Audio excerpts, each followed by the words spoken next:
જય માતાજી મિત્રો, ઠંડો બહુ થઈ ગયો છે, સાંજ થવા માંડી છે. ભાઈ ટ્રેક્ટર ચાલુ કરી દીધું છે. આપણે ઉનાળુ ખેડની શરૂઆત કરી દીધા છે. ગણેશ કરી દીધા. આપણે પાણીને એવું તો પાણી નાખ્યું હતું, પણ હવે ખેડ આપણે જે દાંતી છે 9 દાંતી એ ચાલુ કરી દીધી છે. હરવે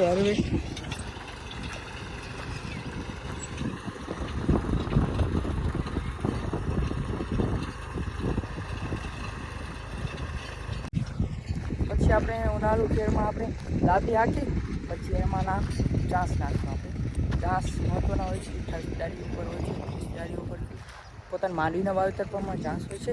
પછી એમાં ખાતર ભરવાનું અને એવી જ રીતે આપણે ચોમાસા પાકની શરૂઆત કરી દીધી છે ખેડ કરવાથી. અને દાંતીની ખેડ સારી માનવામાં આવે છે, થોડી અને સરસ. આપણે હજી મગ પણ વાવ્યા છે. જો આ કામ પતે પછી આ ઉપડશે. આ કામ પતે પછી મગનું કામ ઉપડે. મગ તો સારા જ છે, પણ એમાં આપણે જે મગફળી છે એ બહુ ઉગી છે અટાણે. એમાં જો પીરાસ મારે છે બધી મગફળી છે અને આ આપણા મગ છે. મગ બહુ સરસ થયા છે, પણ એમાં નડે છે એક જ વસ્તુ. આજે નેટ થઈ ગયું છે, નેટ કાઢવાનું છે. હાલ બાજીગર હાલ.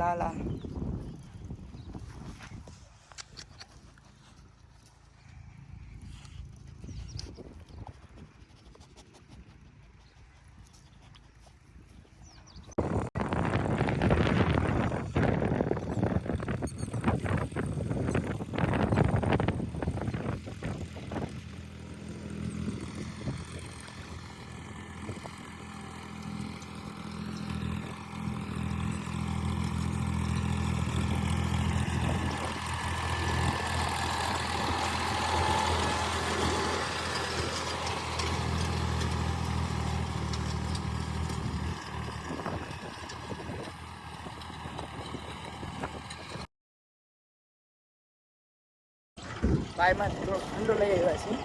ઠંડો થા નાલા ઠંડો થા. આવી જ રીતે ઉનાળુ નાના મોટા કામની શરૂઆત કરી દીધી છે. ધીરે ધીરે બધા કામ કરતા જાઉં. હજી આપણે ડેલો બનાવવાનો બાકી છે. મોટી ઉપાધિ છે, ચિંતા છે. ખાતર ઢગલો પડ્યો છે એ ભરવાનો છે. અને આ ભરતી તો મોજ નાખી લીધી છે, રેતી લઈ લીધી છે. કામ બાકી છે. કા ભૂરીબેન ભૂતળ પ્યોર. હા આપણી ભેવ સીધી બાપુ દોવાનો ટાઈમ થઈ ગયો છે. ખણક થઈ ગઈ છે દોવાનો ટાઈમ. આ અમારા રતન એ બોલ